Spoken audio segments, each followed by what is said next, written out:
This is an official announcement from the Podcast Tonight Awards. Your favourite show that you're listening to right now has been officially nominated for a Podcast Tonight Award. But the power is in your hands. Amongst other categories, this show is in the running for the prestigious Listener's Choice Award, and they need your vote to win. You can show your support and help them get the recognition they deserve. The link to vote is in their show notes and bio. Go now and make your voice heard. This has been a message from Podcast Tonight, celebrating the best in audio. Make sure you listen to the very end of this episode for a very special coupon code, which is only good for a limited time, to Port Discovery Children's Museum. Coming to you from the Freedom Federal Credit Union Studios, Harford County Living presents Conversations with Rich Bennett. Slow pitch or fast pitch?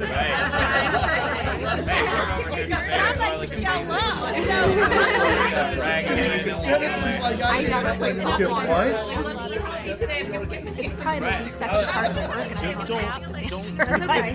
No. The truth is... Today, I'm excited to welcome Carter Polakoff, President and CEO of Port Discovery Children's Museum. Port Discovery is more than a museum. It's a place where learning happens through play, curiosity is encouraged, and families create meaningful memories together. Under Carter's leadership, Port Discovery continues to expand its impact, making hands-on learning accessible, inclusive, and fun for children and caregivers across our region. So, Carter, first of all, I want to welcome you to the show. But before we get in to Port Discovery, because Port Discovery is a 501c3, right? Yeah, absolutely. How long, before Port Discovery, how long have you been in the nonprofit world? Oh, I've been in the nonprofit world since high school. But I actually was an intern here at Port Discovery during its startup. Really? So when I was a junior in college, I got the opportunity to intern in Philadelphia at the Please Touch Children's Museum.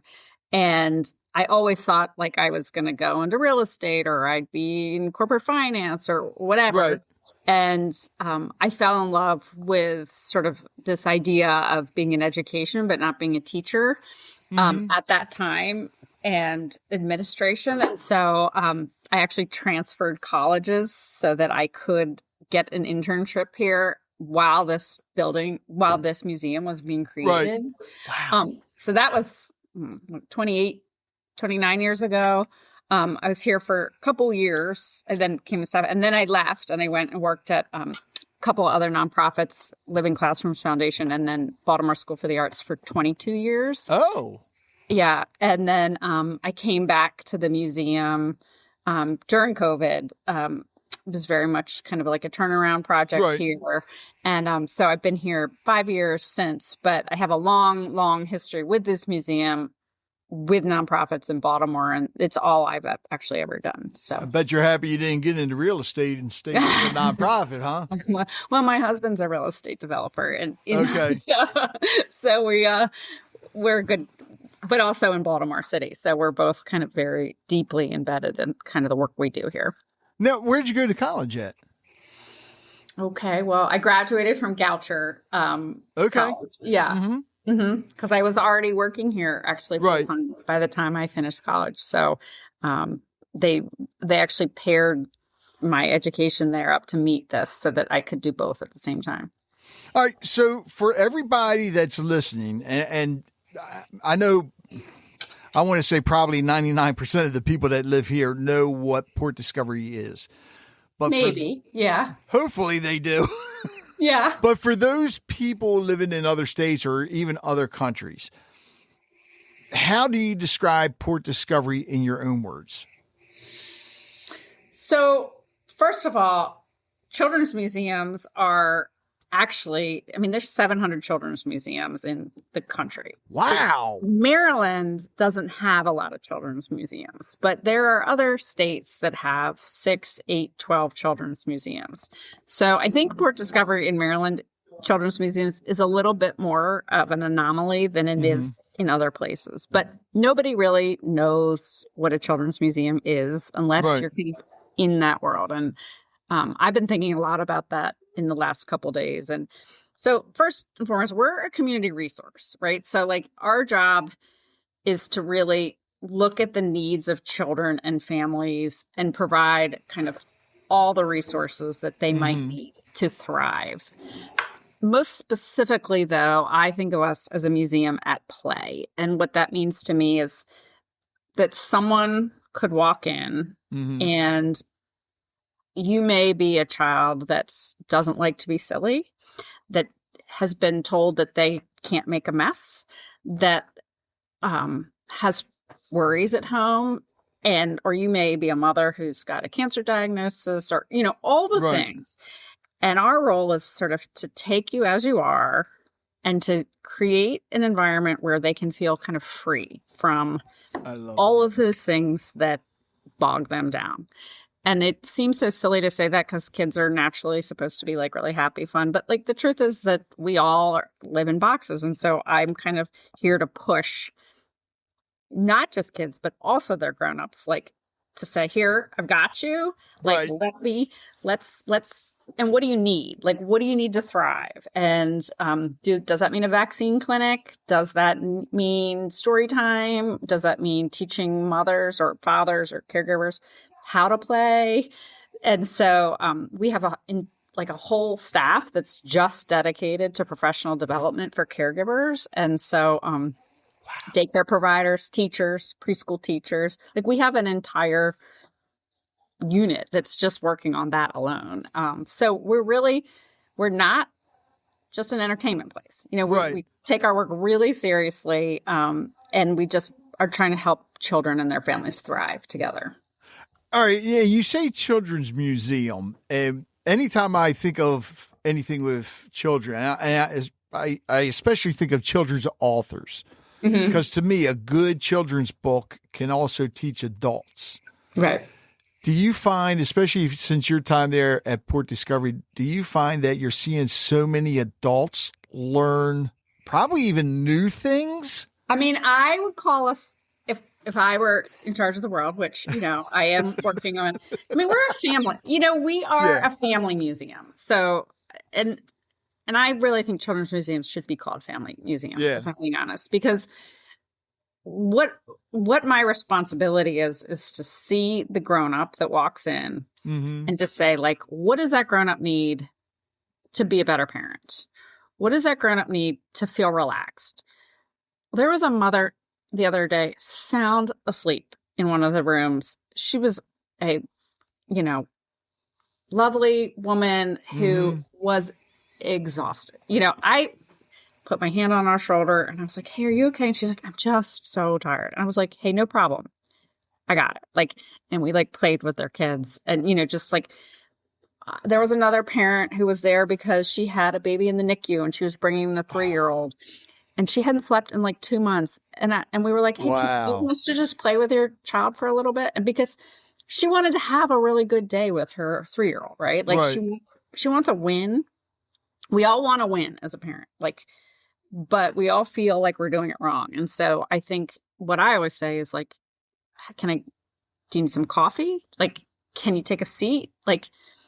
We have all this pressure to play with our kids and we need to, but at the same time, I want my staff to say, notice the grown-up. The grown-up needs to help first. Kids will play with anything. Kids are super happy. They're like cats. You give them a box and they'll play with it. But grown-ups aren't. And so they will rush their kids. If they're not happy, they'll be like, come on, let's go to the next room. Let's go play. But I see it all the time. Kids are just happy playing with Legos. And all of a sudden you've got a parent that can't sit down, can't get comfortable. It's hot or cold. And so my focus is always the grown-up. Let's get the grown-up comfortable. Let's make them feel good. They have trouble being silly. They have trouble with the art project. So if you can get them doing it, the kids are going to do it. All right. So for those people that are listening, especially adults, because, we mentioned, I like the idea of family museum. Yeah. But yeah, you're right. Sometimes the parents will rush the kids along or just get impatient or whatever. Is there a lounge area, coffee or whatever for the It's parents? so funny that you say that. So we are, and I realize this is an evergreen podcast, but I just got the designs for a new lounge today. So Get out of here. Literally this morning I just got them, and we are literally really looking at that lounge experience so that you can, and we do have coffee now and stuff, but so that you really can relax in the space even more, because there was a movement 20 years ago in all children's museums, actually in all play spaces, that we don't provide seating for grownups, that they have to play. When cell phones came out, everybody said, oh no, so we got to create spaces where people aren't on their phones and they're just can play with their kids. So let's not put any seats down and the truth is, like, I don't think that worked. Like, I think that parents, the reality is they are on their phones and they are trying to multitask and they are trying to do. And so if you can like help kind of bridge it so they feel like they're playing, they eventually might put their phone down and be, our biggest, most popular exhibit is our pretend diner. And I think it's because the parents sit in the booths, and I say parent generically, it could be aunt, grandparent, foster parent. They sit in the little pretend diner booths. The kids serve them. They play make believe. They're playing in the kitchen. They're cooking. But the parents are sitting, and they're usually, unfortunately, playing on their phone or they're reading. But the kids don't realize that their parents aren't playing with them. The kids, they're having a blast. They're having a blast, and so the parents always are like, "This is so cool." I'm like, "This is just a room with a couple booths and some plastic food," but there is that sort of curated experience that happens where the kids are like, oh, mom, like they have so much fun. Yeah. But it's because the parents are like able to participate, but they are kind of worn out. And so you just have to like honor that. I'm just really into honoring that. Like, yeah, it's hard. I love that idea. Yeah, because it's hard. But it's a big difference and I'm thinking of my daughter from when she was a little girl and had that little, was it the play school kitchen set? Yeah. And I sit on the sofa and she would bring me the little fake eggs and I have to try to eat them.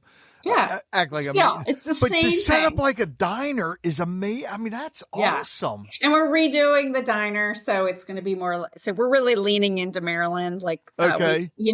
Our museum is the center. I don't know if you've seen, it's a ship that crashes into the building. So it's a huge ship. And so we are really leaning into sort of Maryland and the port and fish. So the diner's going to be like the new dockside diner. It's really like going to be like a fish camp kind of space. And we have a port table that celebrates the port of Maryland and the shipping industry. And so, wow, we I love sort of the leaning into the place that we are and letting people kind of celebrate being in Maryland. Well, and you bring in different exhibits all the time, right? Yeah, we do. But I will say, an exhibit costs, like each exhibit, I mean, they're like $3 or $4 million to build. Yeah. And wow. so they do have to last a long time. Right. And a children's museum exhibit the reason is they're very expensive because they have to sustain like thousands and thousands and thousands of kids beating on them. And so, climbing, touching, everything that we create has to be safe too. Yeah. Yeah. You can't put the Mona Lisa here unprotected, right? Like, so you have to make sure that everything we do can be kind of kid tested a lot.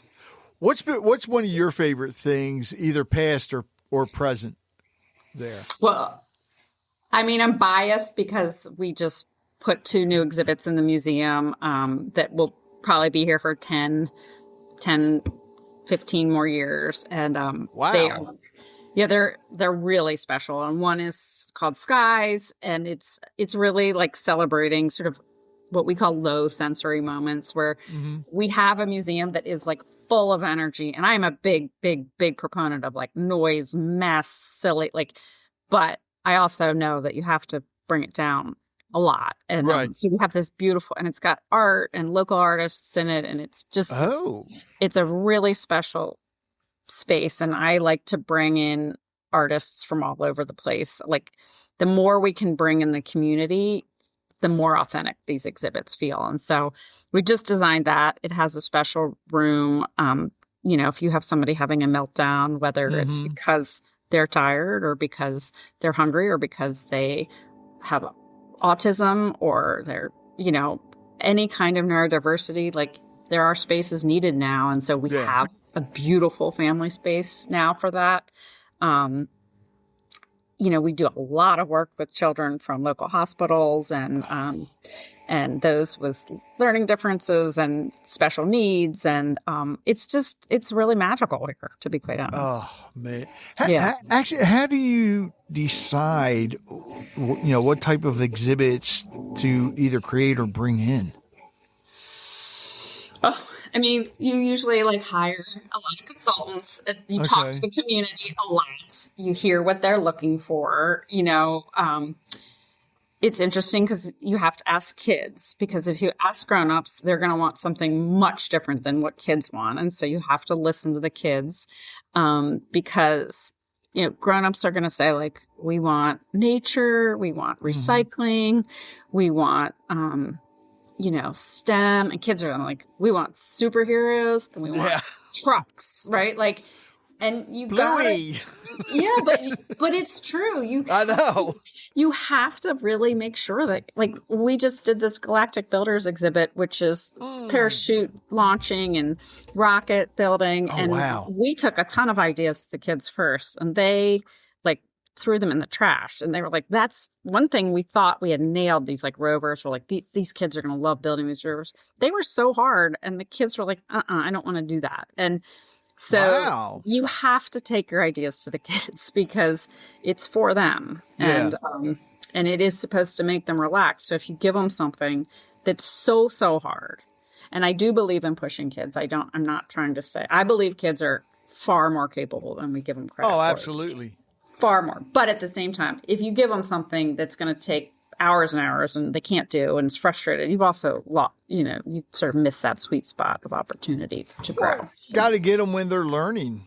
We talked about that not too long ago with our Lions Club. We had an author come in, and you see a lot of people they want to give books to the high schools because kids aren't able to read.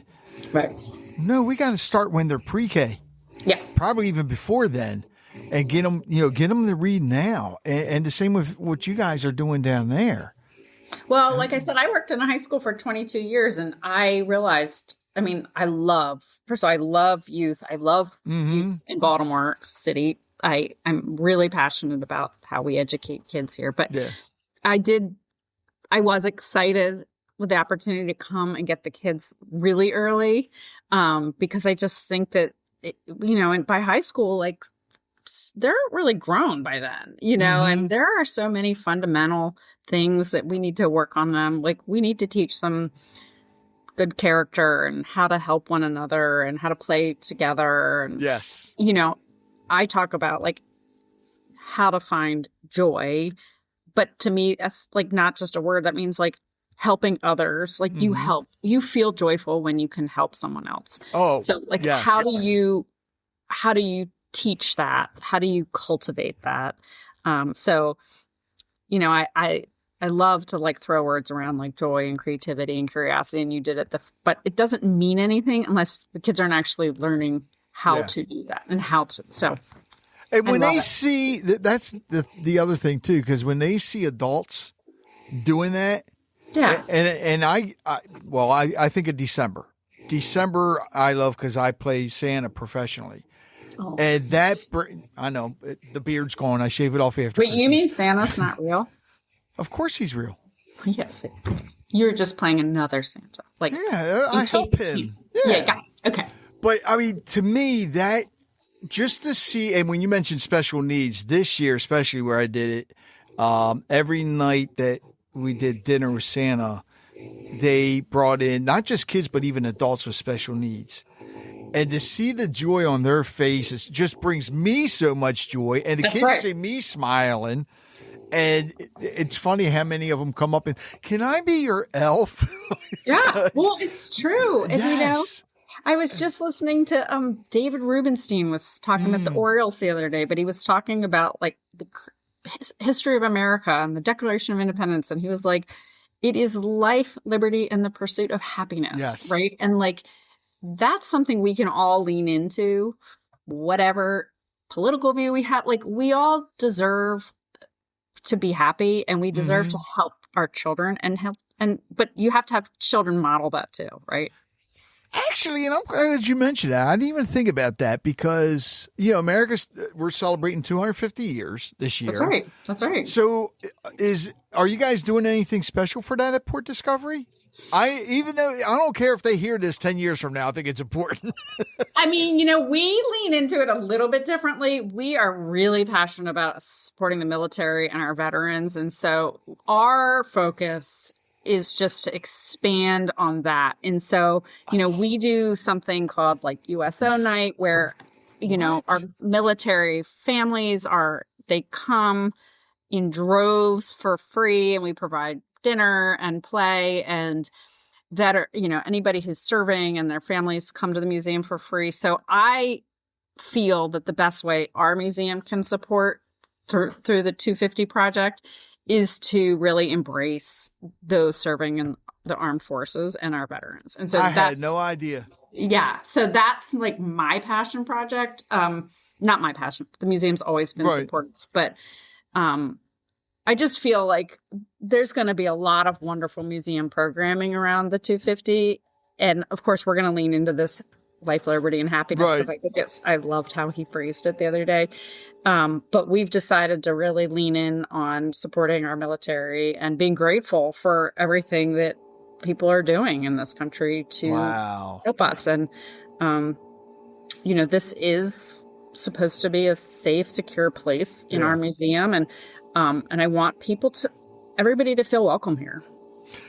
Well, think about it. That goes perfect because you had the Army, Navy, and Marines just celebrated 250. That's right. That's right. See? Well, I mean, the thing is like, when you talk about the military in particular, a lot of those families, they're first comers into Maryland. Yeah. They are not familiar with coming into Baltimore at all. So most times when we're serving their families, it might be their first trip into Baltimore City. And there are narratives around the city that make them nervous, right? And so it is very exciting for me to be able to say, like, come here, and it's awesome here. And everybody's really happy. And military families are great because they clean up after their kids. Yeah. I want to thank you for that. Me being a veteran myself, because you see a lot of things out there for veterans, but not a lot of things for veterans' families. And I want to thank you for that, because a lot of people, especially those that are serving, they don't realize the struggles that the spouse and the families are going through. That's right. And this guy, here you are providing a nice place for them to go to. Well, I mean, can you imagine? Like, you've got somebody who's deployed, and you're a mom, pregnant, living at Fort Meade with 3 kids, and you're not making a lot of money, and we've just seen how much like a free Chick-fil-A sandwich and passes, and then once again, seeing them, like, literally looking at their eyes and being like, your life is really hard. How can we help you? That means a lot. Wow. Now you're going to bring me to tears here. I love this job. I mean, I'm sure. Oh, I bet. But well, and that's the thing about, because I mean, I've been in the nonprofit world for a long time. But yeah, the joy, there's that word again, the joy you get from seeing how you're helping others, everything you're doing. I think that's the biggest reward you can ever get. Yeah. And it's the staff here too. We've got 80 staff members here. They're young. Like, it's like teaching them how to look at the world differently too. I mean, it's such a privilege. All right. So you started there as an intern. Do you have an intern now? There's an intern in the other room. Okay. I don't have one personally. Right now we do we have a volunteer program, and we are really good with interns. They're a lot of work for me because I'm kind of all over the place. And so we've made that mistake of like giving me one, and then I could be like bopping all over the place. But I am a huge believer in internships. It completely changed my life. I want everybody listening to know that you have to take them in on your companies, because it's how people learn. And I feel like we ask 12-year-olds and 14-year-olds to be like, what do you want to be with your grow-up? And then we don't show them possibilities. So yes, we do have interns here. I just don't have one right now. You say you have a staff of 80? Yeah. Wow. We've got a big crew here. Just to operate on the floor means like out, we have, 15 people that have to be out there every day. Right. With someone in each space. Then you've got the box office. You have a birthday party rental coordinator, membership coordinator, overnight coordinator, because we do Boy Scouts, Girl Scout overnights. Then you've got school group coordinators. I mean, all of that. Overnight, you mean sleeping there? Sleepovers, yeah. Really? Yep. Oh, wow. Yeah, Boy Scouts and Girl Scouts especially. Well, all right, wait a minute. Now I got a bone to pick with you. Yeah. You're listening to Conversations with Rich Bennett. We'll be right back. I want to take a minute to talk about Harford's Heart magazine. In full transparency, I'm proud to say I'm a business partner with them. Why? Because Harford's Heart is Harford County's only truly local magazine. This isn't a franchise or a publication run from outside the area. It's built right here, focused on our community, our businesses, and the people who make Harford County special. I read every issue because it highlights local events, restaurants, nonprofits, and businesses that deserve real visibility, not just an ad stuck on a page. As a business partner, I believe in what they're doing, and I trust the platform enough to put my name behind it. If you're a local business looking to connect with the community in a meaningful way, or a resident who wants to stay in the know, check them out at HarfordsHeart.com. Local matters, and Harford's Heart gets that right. All right, Boy Scouts and Girl Scouts. Well, have you Not together. Well, I know. No. Just wanted to clarify. But have you reached out to any of the American Legions or VFWs and just have a Veterans Night? I don't know. I'm going to write it down right now. I think that would be a blast. Or Veterans Family Night. Because you got to have the kids there. And the other thing too, even veterans that don't have families, because a lot of times the kids like to talk to other veterans and other veterans like to talk to other veterans. All right. Well, good. You just signed up to help me. Okay. I'm so excited. I'm a member of my Legion here. I know. I can tell. I don't know. You know what? I don't know a lot about the American Legion. Really? So, yeah. We'll have to sidebar. Yeah, absolutely. I mean, there is, and I had no idea that you guys were doing this with veteran families. And I just think that's wow. The thing about Port Discovery, which is a little different than other institutions, the larger ones in town, is like we're nimble. It's not that hard for us to open up a night for these kind of events. I mean, everything costs money, but right. We've got this staff that like really loves to be here, and we can open the doors at times when others can't, just because of, I don't know, it's not that complicated all the time. And, if there's a patient who's sick at a hospital that needs to come into the museum but can't be around germs, we'll open 2 hours early for that patient. There are, it's just, we do have a little bit more of an ability to be nimble than, say, the aquarium, which, that's not because they're not the nicest, because they are the nicest staff. Yeah. It's just that we're like an old fish market building with, a crew that can open the door really easily and get kids what they need. You mentioned, and I believe you mentioned something about going to hospitals earlier. We have what's called the At Play Learning Institute. So we have a team of educators who work with different nonprofits. Sometimes that could be a hospital. It could be a shelter. And we work with their parents on playful learning techniques. And so they're 6-week cohorts where the parents and the kids come together. We go to that location. We have sort of a curriculum, a framework that we work with them on. It could be, fathers exiting incarceration. We have a whole group with them. They may have lost custody with their kids, right? And so they're nervous to play with their kids, right? Like, can you imagine? Like, they haven't played with their kids. So we're creating like the really simple play techniques for them to like work together. And they'll say like, oh my God, I feel so much better now. Like, I was so stressed out. And yeah, so we have a team that just does that work. Wow. And it's called Apply at Play Learning Institute. You know what I think you need? What? I think you need some buses and tractor trailers and do Port Discovery on tour. Maybe. Hey, all right, wait a minute. You don't tell me you're thinking about that already. No.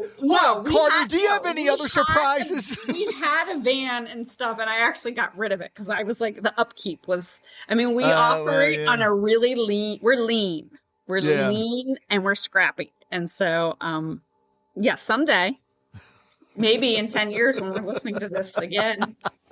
All right. So because of how big Port Discovery is, you guys are a 501c3. That's right. And you mentioned how some of these exhibits can be millions.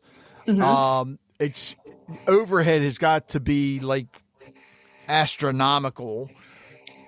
Tell everybody how they can help out by either donating or the membership program.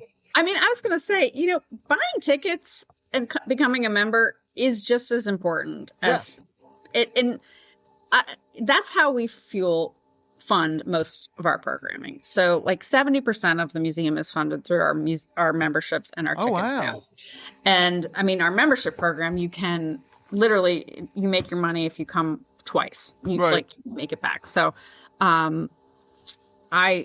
I want people to just come to this museum and use it. I mean, I'm not going to pretend on a podcast we're going to raise millions and millions. We might, though, if someone's listening. You never know. We are. But, I mean, we have an active, obviously, fundraising team. But for me, I know that once people come here now, that is like worth its weight in gold. Yeah. Because from there, all things follow. And I've also believed that, the wider we open our doors, if a hospital or Ronald McDonald House, all of those organizations, they don't pay because, you open your doors, like it's going to serve us well in the end, so, but yes, tickets and memberships. So for those people that aren't members, which they should become members, but for those people that aren't members, how much does it actually cost to come to the museum? That's right. So it's $24.95 per person. That's which it? Is, that's grandparents, adult, everybody. So even if you're a kid, so if you're a family of 4, you're still spending $100. That's not bad, though. It's not bad, but I want people to come often, and so a membership is like $190. So if you come, like I said, if you come twice, it's worth it. Now the membership that's $190 per person. No, total. For the family? For a family of 4. Yeah. So it's like fair, or like $190 to $210, and we have sales all the time. I mean, it is, I want families to be here. Like the other thing is for those who can't afford, we have Community Day, which every time the public school systems are closed, we are open here for $10. And so people come for $10. Wow. And we have our Playmaker program. So if that feels too hard, if you have an EBT or WIC card, it's $5. So there are a lot of ways to come to this museum. There just are. And, there's all sorts of opportunities.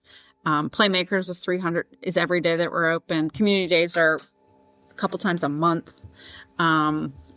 Then we do in the summer, we have nighttime and the weekends, those are $10. So I really try to make this museum a place for our community. All right. So the benefit, to me, it just makes more sense for people to to get the membership because, and correct me if I'm wrong, let's say you don't get the membership, you take your family there. So that's say a family of 4, that's $100. Mm-hmm. But if you have the membership, whatever it was, 100, let's just say 200. Let's say 200 for Yeah. If you don't have that membership and you take your family that day, there's no way you can see everything in there in one day, is there? I mean, not if maybe see it, but not enjoy it. Not if you're using the museum the right way. Right. I like to say, this is not Disney World, right? Yeah. Like, you're supposed to spend time in, and this is what I talk about with parents rushing. If you have a membership and you're going to come back, you're not going to rush your child out of the water room. You're going to be like, okay, let's just sit here for a while. So that's why I love members, because members love the museum. They like make it part of their routine, and they might come to one space and they might spend an hour or two. Now, obviously it's different if you live a couple hours away from here, but that's what you want, is you want your child to get into this like pattern of flow where they're playing, and where you're probably playing at that point, you're relaxed. So you're like, where you're kind of not worried about the rest of the world, and it's safe here. It's clean here. You know, like we got you, like we got your arms around you, so they can kind of relax a little bit. And so I do always, like, when I see tourists come in, of which we have a lot, which is great, they do rush their kids more. And I love the idea of being like, hey, let's just settle in for a little bit. And it's okay to spend a little bit longer in the art room today because we'll be back. Wow. So, and to me, the membership makes more sense because you never know. Once the kids get there, they're going to want to go back time and time and time again. It's up to the parent, you know. It's yeah, they're the taxi drivers. That's right. But even the parents will have a blast at it. I'm just picturing myself now with my great nieces and great nephews sitting in that diner. It's a real win. They might be too old for that now. How old are they?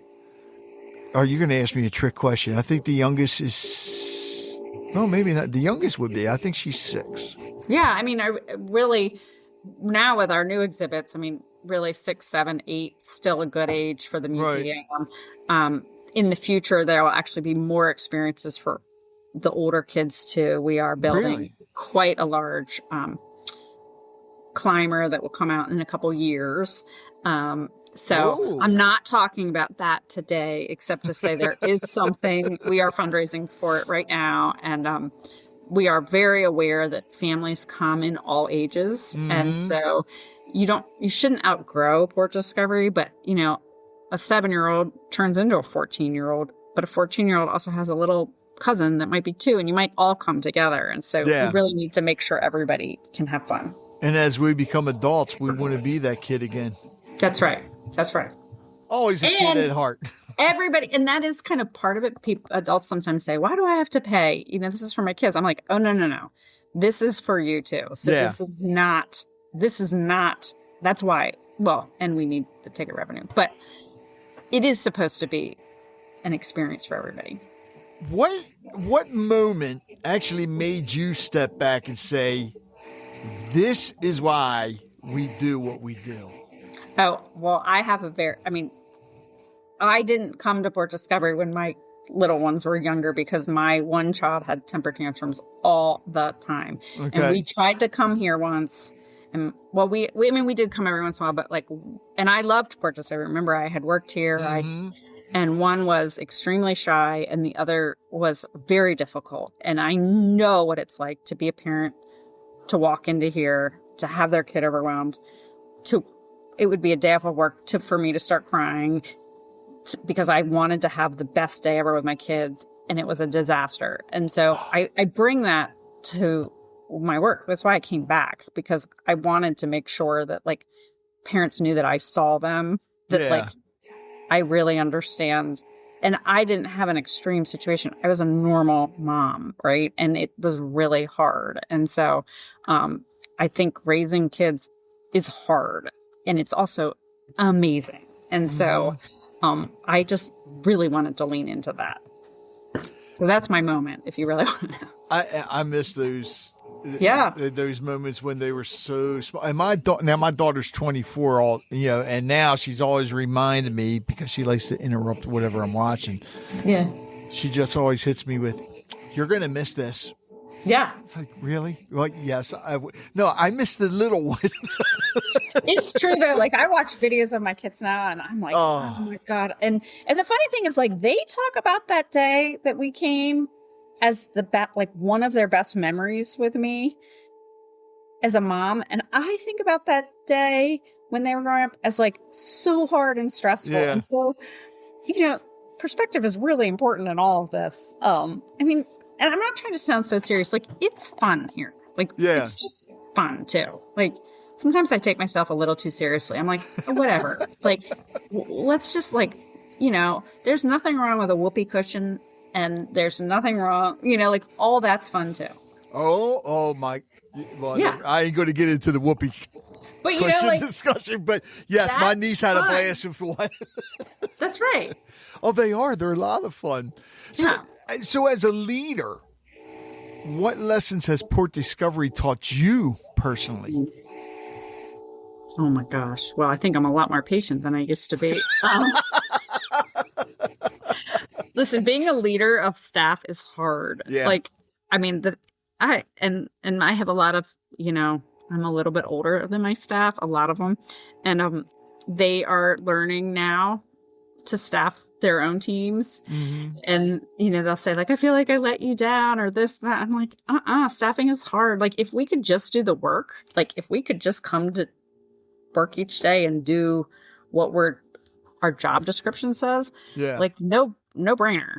But it's the people management of life that's really hard. And so I'm constantly reading books, and I'm constantly listening to podcasts, and I'm constantly trying to figure out like how to show up for them. And I have failed so many times. I'm the worst at firing people. Like, I hate that. Yeah, but I would change so many things I did 4 years ago. Mm-hmm. I think I'm getting stronger at it, but yeah, I don't know. I think that's what I think a lot about right now. Most of my job is staffing, and it's hard. All right. So crazy question, because you mentioned it, how you listen to podcasts, and I think my youngest listener is 6. But and with learning, have you guys thought about doing anything like that at Port Discovery? No. I mean, I'm not opposed to it. I'm not opposed to anything. No. I mean, it's interesting. The Jewish Museum down the street just built like a sound studio and everything, because they would love to. Yeah, it's awesome. And they keep talking to us like, isn't there something we could do together with this? I mean, they have this awesome sound studio for people to use, like, and rent out and partners. And so, wow. Yeah, you should come see it. It's really cool. But yeah, I know. I mean, we're talking more about like a story booth, where kids can kind of share their kind of prompts, and really it's around this idea of building character and like, being kind and joyful, and and we haven't fully formed that thought out yet, though. All right. So is there anything there? So yeah, I can't wait for you to come run that program. You're giving me all kinds of work, aren't you, I know, Carter? yeah. Yep, that's fine. All right, so is there anything besides the stuff that I mentioned that has not been there yet that you would love to see at Port Discovery? Yeah. I mean, there are a couple things, and I'm sure you'll see them eventually. I mean, I believe in like, I want kids to feel this sense of like freedom. So so we see all over the country splatter rooms and break rooms where you throw things and break them. And I love that feeling of like a release of energy of all the things in the world. And so navigating that and figuring out like what we can do that's different from what everybody else is doing.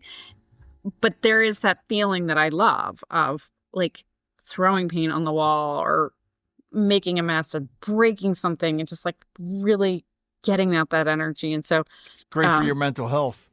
it's so, yeah, it is. We all want to do it. It's why people like axe throwing. It's why, like there's now, bow, like archery, what's it called? Like there's all these things that people can do, right? Like archery dodgeball. It's called What? Bow dodge. Look, it's like dodgeball with these like foam. Oh, arrows. okay. Yeah, not real. Yeah. So, Well, that could be fun. but and we are building an enormous, probably climber. Like, and I'm talking like just something so unique and different that you can't find anywhere else. And so, this really needs to be a place where like you don't do it at home. It's not done in a preschool. Like that, it's something special. And so, and we are building probably a teaching kitchen and really teaching kids how to cook and get their hands dirty. I mean, I really like to make a mess. No one else at this museum likes a mess like I do. All right, so something very important for those people listening, especially for those that have never been there, those that are visiting from other states, countries, or whatever. What's the website so they can find out what hours you're open, what exhibits you got going on, how they can get their membership? Yeah, absolutely. It's portdiscovery.org. That's so hard to remember. So easy. I think our website's pretty self-explanatory. Yeah. The hours do change. So people definitely need to check the hours always before they come because there are days where, I don't know. I mean, it could be a school day. It could be a holiday. We just have to change them a lot. So we are group free on Fridays. So we won't have school groups or camps. That's this really special thing that we do now. But in general, 10 to 3, 10 to 5, you can find us here. We're only closed 3 days a year. So wow. Yeah. So we're always open and we just want to be there. People need to get out. All right. So before I get to my last question, is there anything you would like to add? I want people to sort of trust in coming to Baltimore and to come to Port Discovery. Like the famous saying is like that we don't have we don't have parking. We have a parking garage attached to our building. I think people forget that when you're in a city, you don't have parking all the time. You have to sometimes walk a block or two. The aquarium doesn't have it. The science center, that's part of living in a city. And I think people in Maryland forget that sometimes. But we have a parking garage that is literally on the same block. You just can't get into the museum from the garage. So you have to walk outside for 200 feet. And everybody says you don't have parking. So I like to talk about that a lot and say shame on everybody. Of course we have it.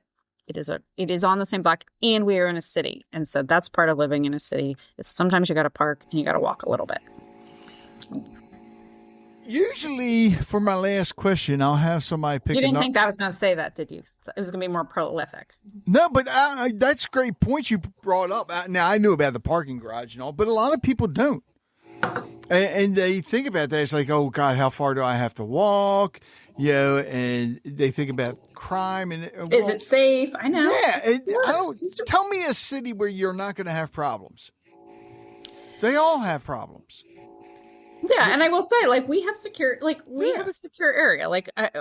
I'm not blind to we're happening in Baltimore City. I'm very aware. We pay a lot of attention to it, but this is a place that you can come to, and we're going to take good care of you here. And so, and here's my take: if it was that bad, you wouldn't be working there. No. So, all right, I'm going to 2 questions because I like the one that I picked. But go ahead and pick a number between 1 and 100. Oh gosh. Okay, how about 51? 50. Oh, okay. Usually most people pick it between 1 and 10. I'm glad you picked a higher number. Now I got to find it. Number 51. Okay. What is a belief you once held strongly that has since completely changed? Oh, God. And what caused that shift? Are you kidding me? Why? That's a hard one. Well, you want me to just jump to the one that I picked out then? Yes.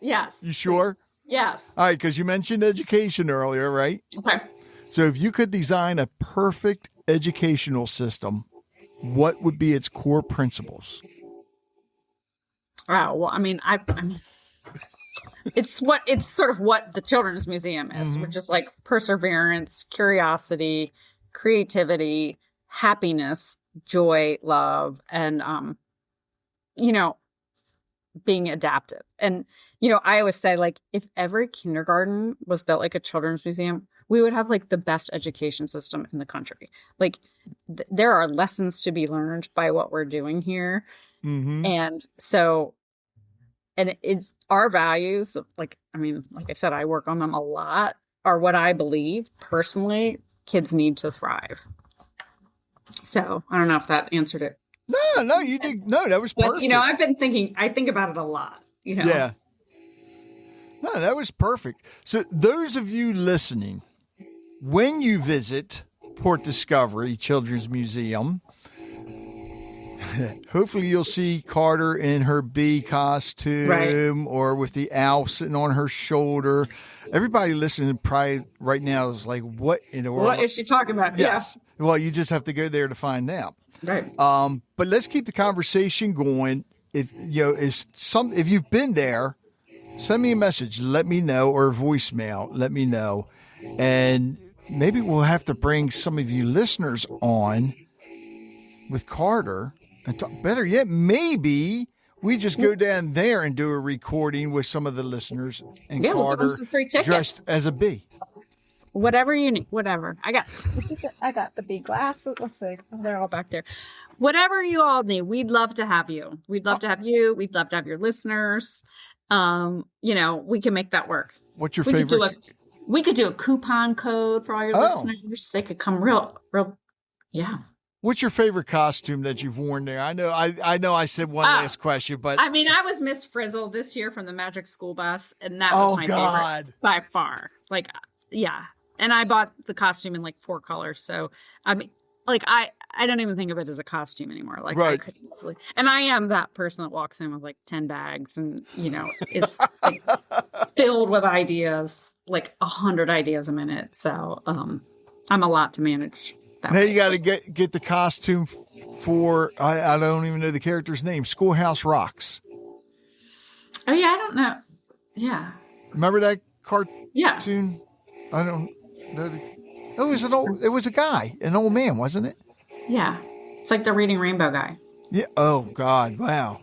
Look, you're already hit when you said Magic School Bus, it took me back.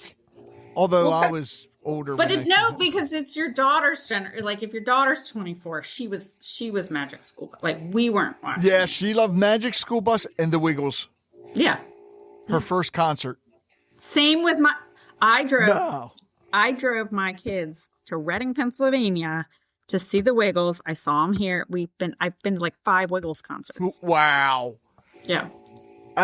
My daughter, it was her first concert, and her mouth was once they came out, she was just like, standing on my lap the whole time. Yeah, because they were like mashed potato.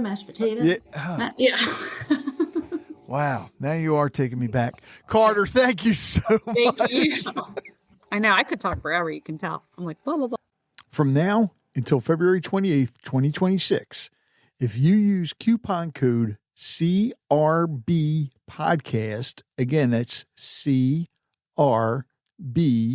Podcast, you'll get 10% off all memberships from Port Discovery Children's Museum in Baltimore City. Again, that code is C as in Charlie, R as in Rich, B as in Bennett, Podcast.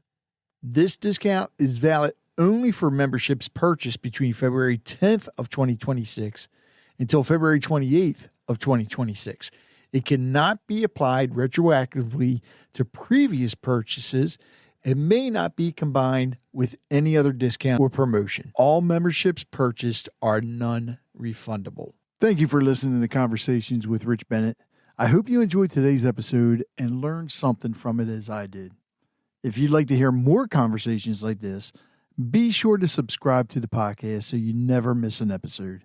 And if you have a moment, I'd love it if you could leave a review. It helps us reach more listeners and share more incredible stories. Don't forget to connect with us on social media or visit our website at conversationswithrichbennett.com for updates, giveaways, and more. Until next time, take care, be kind, and keep the conversations going. You know, it takes a lot to put a podcast together, and my sponsors help out a lot, but I also have some supporters that actually help me when it comes to the editing software, the hosting, and so forth. There's a lot that goes into putting this together. So I want to thank them. And if you can, please visit their websites, visit their businesses, support them however you can. So please visit the following. Full Circle Boards. Nobody does charcuterie like Full Circle Boards. Visit them at fullcircleboards.com. Sincerely Sawyer Photography. Live in the moment. They'll capture it. Visit them at sincerelysawyer.com. The Joppatown Lions Club. Serving the community since 1965. Visit them at joppatownlionsclub.org. And don't forget the E at the end of Joppatown because they're extraordinary. From now until February 28th, 2026, if you use coupon code CRB Podcast, again, that's CRB Podcast, you'll get 10% off all memberships from Port Discovery Children's Museum in Baltimore City. Again, that code is C as in Charlie, R as in Rich, B as in Bennett, Podcast.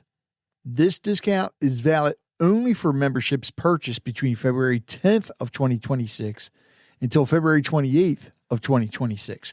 It cannot be applied retroactively to previous purchases and may not be combined with any other discount or promotion. All memberships purchased are non-refundable.